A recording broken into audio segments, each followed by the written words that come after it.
Welcome to Facilitating on Purpose, where we explore ideas together about designing and facilitating learning. Join me to get inspired on your journey to becoming and being a great facilitator wherever you work. I'm your host, Beth Cougler Blom. Hello, thank you so much for being here. This is episode 35. In this episode, I'd like to talk through some of the inner dialogue that goes on inside my head, the dialogue I have with myself while facilitating, and try to shed some light on that so that I can both become more aware of that for myself, but also help perhaps some of you who are learning how to facilitate, or you've been doing it for a while and you're simply just curious about some of the inner dialogue that another facilitator has while they're doing their thing. I think the questions that I'm going to go through today are probably very useful if you're a facilitator of process, of meetings, or if you are facilitating learning, such as workshops or courses. This podcast is ostensibly about facilitating learning, but with this type of episode, it really does seem like it would be useful for both types of facilitation. So stick around if you're either a group process facilitator or you're a workshop facilitator, because a lot or all of what I'm going to share with you, I think you can use in either type of facilitation situation. When we learn how to facilitate, we often look at other facilitators and watch what they're doing. And there are things that facilitators do that are very easy to learn from in that way. We can see people giving instructions. We can hear that happening. We can see sticky notes being used. We can see intentional decisions being made about using PowerPoint or markers or other types of supplies that facilitators can bring into a meeting space, either an online one or an in-person one.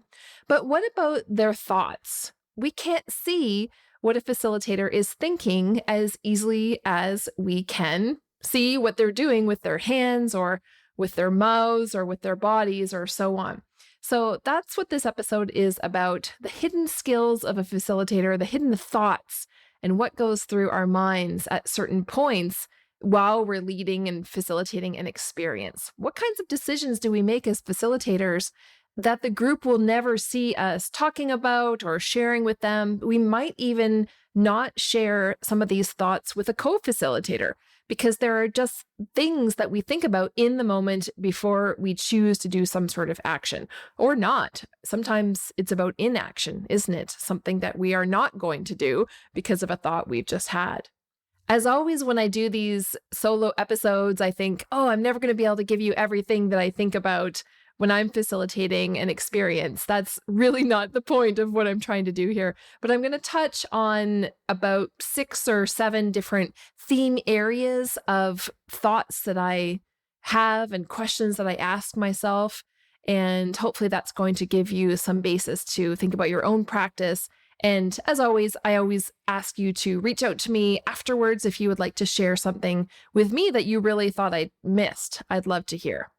So without further ado, let's jump in to the first theme, and that is the theme of time. I actually did a whole other solo episode on the issue of time, and that's episode 31 called Perfecting Timing. So go listen to that episode if you're really curious about timing-related decisions, because I said a lot more in that episode, and it was fairly recently done as well.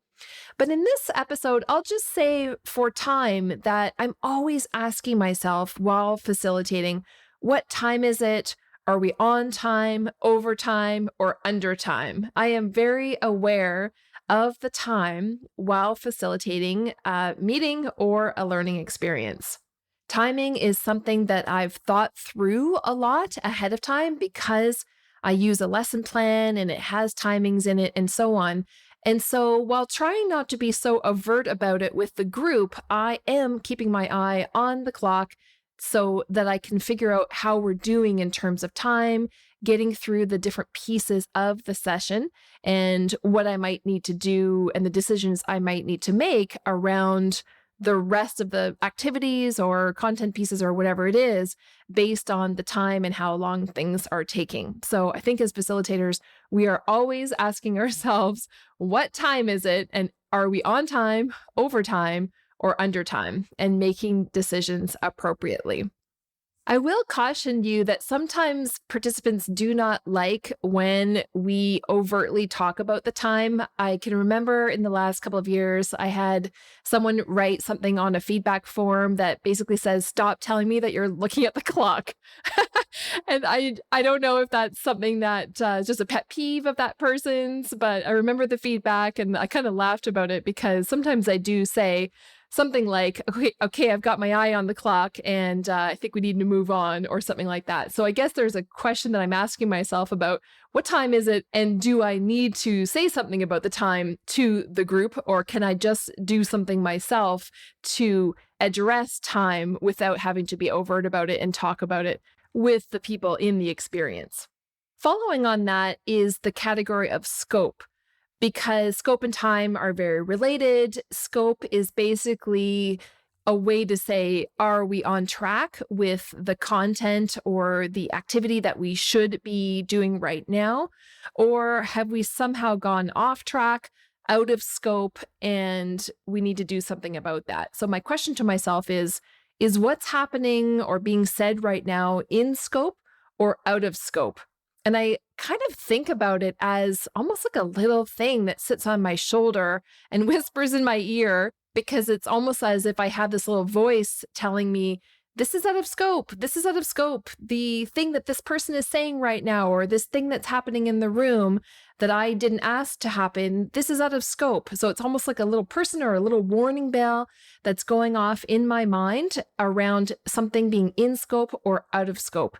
And I guess we could say intended or unintended in terms of what we thought was going to happen in the experience.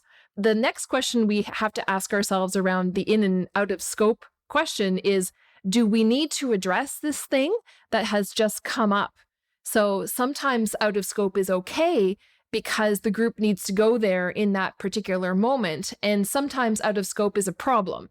And we need to shut that down because it's going to waste more people's time than it needs, or it's really only serving one person, or all sorts of reasons. So the first question is what's happening in scope or out of scope? And then the next question we need to ask ourselves is, do we need to do something about it? A question that's kind of related to that is, do I need to make any changes to what's coming up next in my plan because of what's happening right now? So the question around, do I stick to the plan or do I divert away from it, either just temporarily and getting back on track as soon as I can, or if the thing is so big that it really is going to derail us for quite some time, or even for the rest of the experience, who knows? So just that whole set and series of questions around scope is something that goes on very quickly in my brain when I'm listening to people in the room and kind of checking and balancing it against what I intended to happen at that particular moment. Why can I do that? Again, because I lesson planned. I put an agenda together. I know what should be happening in terms of the process and likely the content if it's a workshop. I know what should be happening at every step of the way in a meeting or a workshop. And so that series of questions, I just ask myself quite quickly as things start to seem like they're veering off the plan. So what's happening? Should it be happening? Do I need to do something about it? And if so, what do I need to do? So those are kind of quick questions I ask myself all in a row around scope. The next category of thoughts that I tend to think about when I'm facilitating is around people's participation in the room. So I ask myself and have thoughts around who's talking, who's not talking. Should I do something about people who are talking and not talking in terms of hoping for that balance of participation? We're never going to get everyone participating equally in a room, but it is a problem if we never hear from certain people. We want all voices to be able to participate in sessions. And so some of that we would have hopefully solved in the design stage for our session, because we would have designed in different types of activities that wouldn't all be just groups talking in large group formation to each other, because of course we know that some people are going to not talk in that, and that's just never going to happen. So we can solve some of that before the actual session happens, but still in the moment, as facilitators, we always should be asking ourselves and just noticing who is talking, who is not talking, and should I do something about that? Related to that is an acronym that sometimes I've heard people talk about, the WAIT acronym, WAIT, and that is, why am I talking? This is a question that we can ask ourselves to help us break out of presentation mode, lecture mode, and not giving our participants enough time to share from their experience. So again, it's kind of like this little voice that comes into our head, hopefully, where we're asking ourselves, why am I talking? I'm talking too much. I need to let the others in the room say something. Stop talking. So it's not all about us as facilitators. Our role is usually to bring conversation, bring ideas, bring sharing out of the people in the room that we're there to support. And so the question to ourselves, why am I talking? And do I need to be talking right now or talking for this long, is a really great one for us all to continue to ask ourselves. I always think it's funny with these podcast episode recordings, actually, because I tend to think, I'm not going to have a lot to say about that particular topic. And then, of course, when I get right into it, I have a ton to say about a particular topic. And so if we displace me out of this space I'm in right now of recording a podcast episode and fly me over and put me down into a room full of people where I'm facilitating somebody through an experience, it is actually quite dangerous to be the only one talking for a long period of time. We need to question that maybe natural tendency in ourselves to share from our experience, ask ourselves why we're still talking, and stop and allow and enable other people to share as well. So even though we might be trained facilitators, and I've been doing this for over 20 years, I'm still fighting against that ego or the need to give advice or the need to share from my experience. And we all are fighting against that all the time. So asking ourselves why I'm talking and who else needs to talk at this moment is really, really great to keep remembering. Another thing that I ask myself when I'm thinking about people's participation is, what is happening with participants' faces? I'm looking at them, I'm watching their faces, I'm looking at their body language, what's happening with their bodies, and what are their faces and their bodies telling me about how they're feeling right now? How are they feeling about the experience? How are they feeling about the thing that's being discussed or the thing I'm asking them to do? So the thought that we have to have is, what is happening with these other people in the room and what is that telling us? And we could be wrong about that, but we have to try to guess because they're giving us nonverbal information that tells us something and we can do something about that, but we have to notice that first. So asking ourselves what's happening with our participants' faces and their bodies helps us be able to make decisions about what to do next. That could be something as simple as, boy, it looks like everybody is feeling quite tired right now. Maybe we need to just break for a second here and do a quick energizer, or make a different decision about who's going to be working together in the next activity. Maybe I need to ask people to get up and walk across the room and have them work with someone else, which is going to re-energize them, or other kinds of tiny decisions like that. So what's happening with people's faces and their bodies gives us information, and then we need to figure out what to do with that. So baked in there was the thought of, how is the group doing energy-wise? Any group is going to go through the highs and lows of energy as we work with them. And that's a great question to ask ourselves. How are they doing energy-wise? And again, do we need to do something about that? Some of this, of course, is just what we need to remain aware of in the moment and always noticing. And some of it, again, we can get ahead of because we know that, for example, the after lunch period in a workshop is going to be difficult for people, especially if they've had a buffet pasta lunch or something that just drags them down a little bit energy wise. So we have these natural slump times that we know happen in a facilitated session. So again, some of it is pre-planning and being intentional about what we're asking the group do at certain times of the day. But then I'm talking here about the noticing in the moment and staying aware and present with what's happening with the group, with their energy all along the way. Another question I ask myself in terms of my own thoughts are, do I need to check in with the group about something? So this is just a catch-all kind of question to myself, again, because I have noticed something happening in the room. It could be that I've noticed participants looking at each other with confused faces. It could be that there's been a couple of sharing things that have surprised me in the content of what people are sharing. And so I always have this internal dialogue going on in my mind that's playing off the noticing that I'm doing, and I'm asking myself questions about what to do next about it. So the question, do I need to check in with the group about something, directly is based on observations that I'm making during the session that I'm facilitating. I can remember a time in the last couple of years where I asked this question of myself during a virtual session that I was facilitating with a very small group. I think there were only about 4 or 5 people in the virtual meeting, and I was facilitating them through an activity that I've done many times before. And I wasn't getting meaty answers from the people in terms of the things that they were saying in response to the invitation question that I had asked them.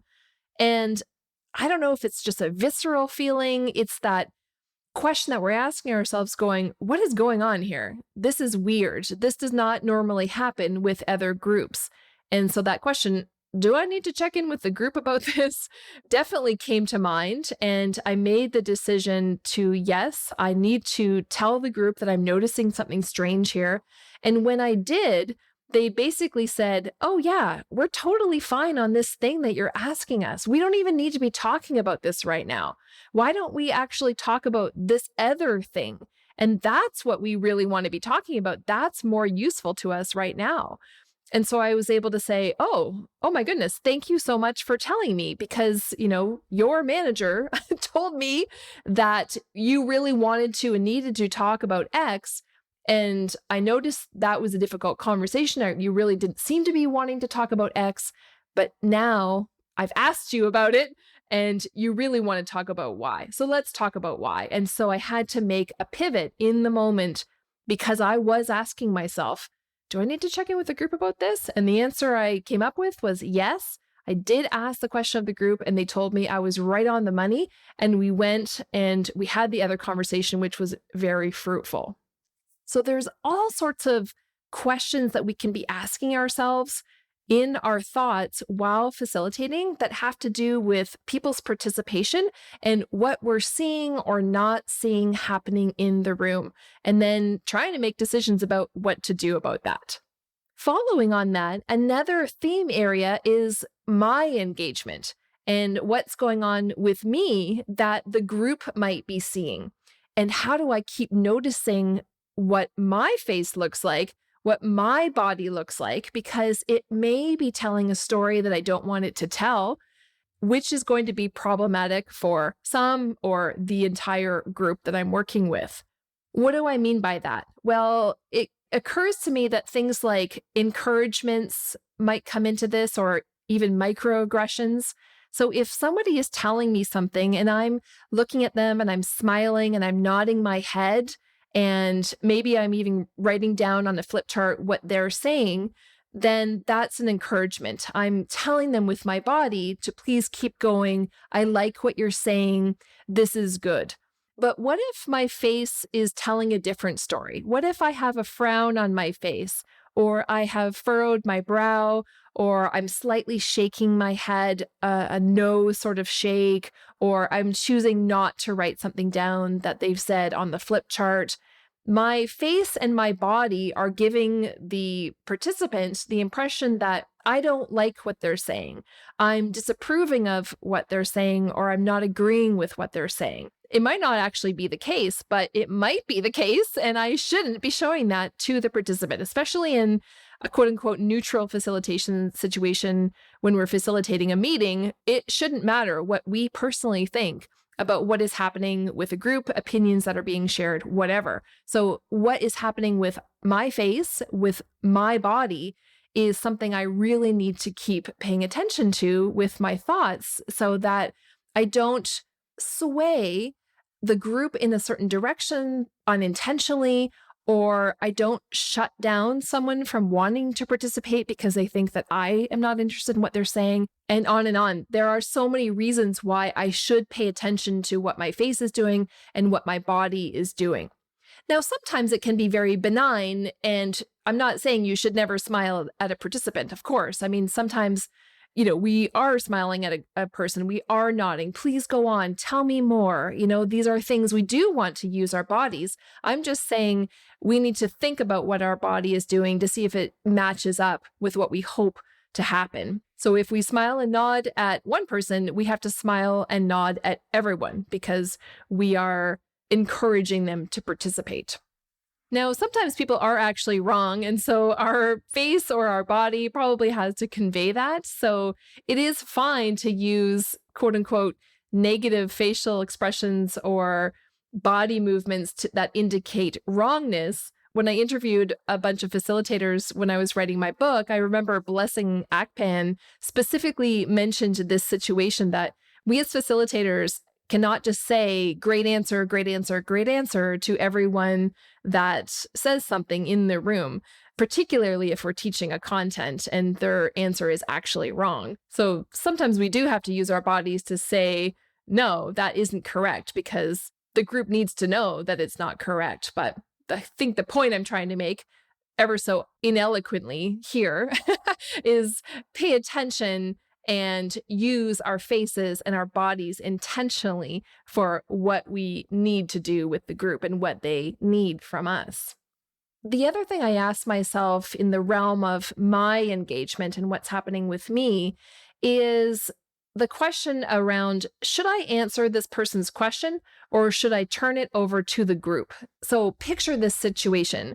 We are facilitating the group through sharing around a certain content area, and a participant puts up their hand and you call on them and they look at you and they directly say to you, what do you think about this thing? Or from your experience, what do you think happens there? Or whatever, some sort of direct question around what we think and the experience that we have, for example.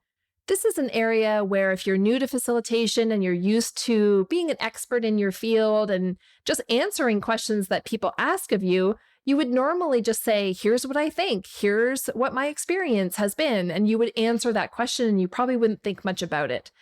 But when we are doing more facilitation than training, for example, or more facilitation than making a lecture or making a presentation, one of the questions that we need to ask ourselves is, should I answer that question or should I turn it over to the group?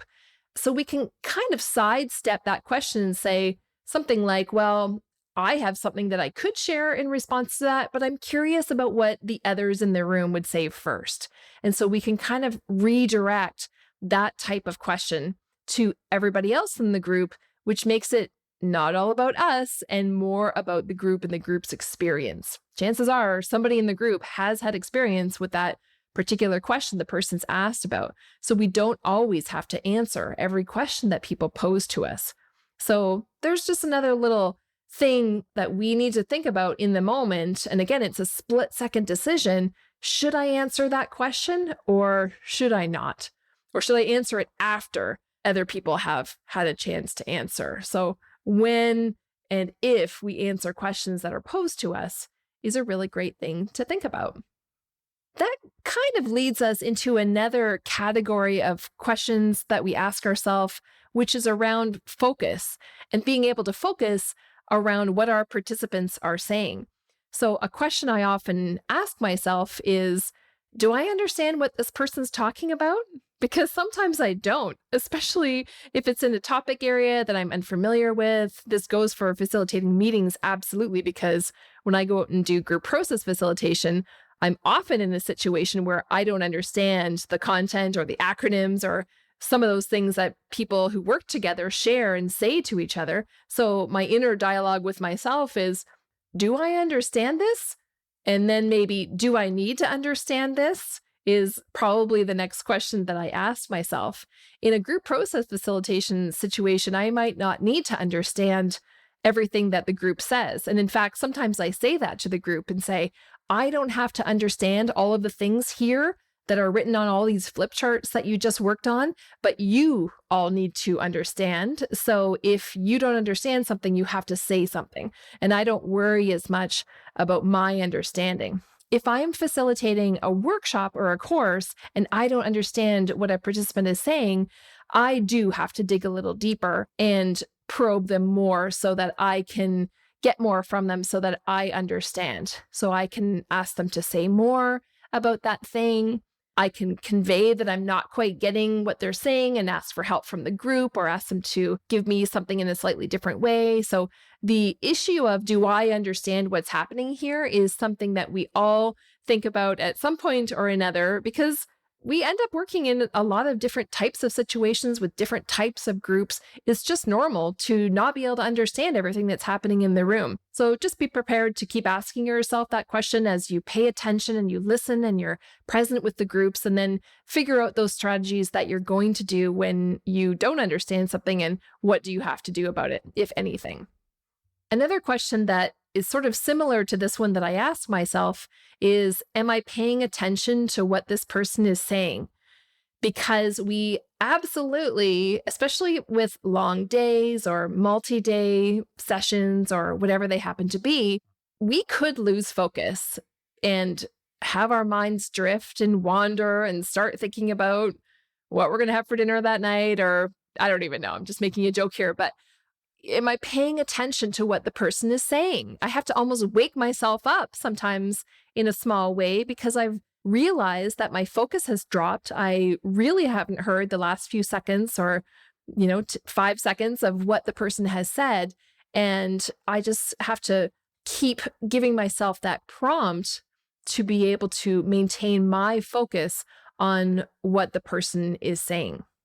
Facilitation is a draining job. It is very hard in our line of work to be able to pay attention for long, long periods of time. There's so much information coming at us all the time. And I'm not just talking verbal information.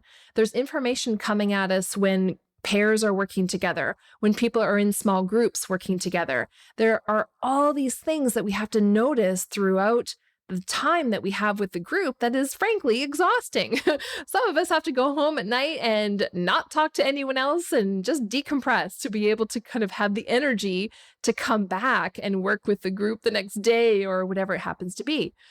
That might be an introvert extrovert thing, right? I love being with groups, but I need to regroup. So sometimes it is natural to lose focus. So the more we can keep asking ourselves, am I paying attention? And then to go back on the other question, am I understanding what's happening here? These are two things that are great to remember to think about as we're working with a group. This takes us to the last area I wanted to talk about, which is around clarity.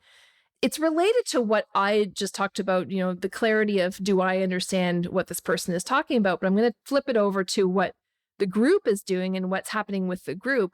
I ask myself, do people understand what they need to do? For example, after I give them instructions about something, I'm kind of looking around the group and looking at faces again and body language, and I'm asking myself in my own mind, are they getting it? Do they know what they need to do at this moment for this activity? Do they understand what they need to do now? So that's a great question in the area of clarity that we need to be looking out for and asking ourselves, because we could see something happening where we realize, no, they don't understand what they need to do. And we need to stop the presses and add something else in, or ask them a question about what they need to ask about, or whatever it happens to be. Following along that is just the whole, have I been clear enough with them? So as soon as something leaves our mouth and we think about what we just said, maybe we realize, well, that didn't really make much sense, or that could have been more clear. And so that inner dialogue of, have I been clear enough with what I just said to the group or what I just asked them to do? That's a great question for us to keep asking ourselves. So we're checking what's leaving our mouth, and then we're watching the group to see it land on them and seeing if we need to do something different. Again, I go back to lesson planning, because often if we pre-plan the questions that we're going to ask the group, invitation questions to get them working on an activity or something like that, then we can kind of solve the clarity issue a little bit more in advance. But there's always those times in the actual session that we ask an unplanned question. And so asking ourselves if we've been clear enough and if it has landed with the group and they understand what is happening is always great to do. The last question in the clarity area that I sometimes ask myself is, do I need to help people visualize this? Sometimes if a group is talking about something and some people look confused, but some people seem to get it, and I have a picture that starts to be painted in my mind about what they're talking about, sometimes I think, this is a time when we could actually draw something on a flip chart, on a whiteboard, wherever we have that we can make something visual for the group to work with. That's a great question that I ask myself. Do I need to help people visualize this? Because then I can just go and get a marker and go to the flip chart and draw something up and show it to them and say, is this it, or whatever. So think about the tools that you can add in that you hadn't anticipated, because you've realized that that extra tool or that extra visual can support the group in the moment. So always be ready with the tools of the trade, so to speak, to be able to respond to those questions that you're asking yourself to be able to help the group. So we've gone through the theme areas of time, scope, people's participation, our engagement as a facilitator. We've talked about focus, and we've talked about clarity.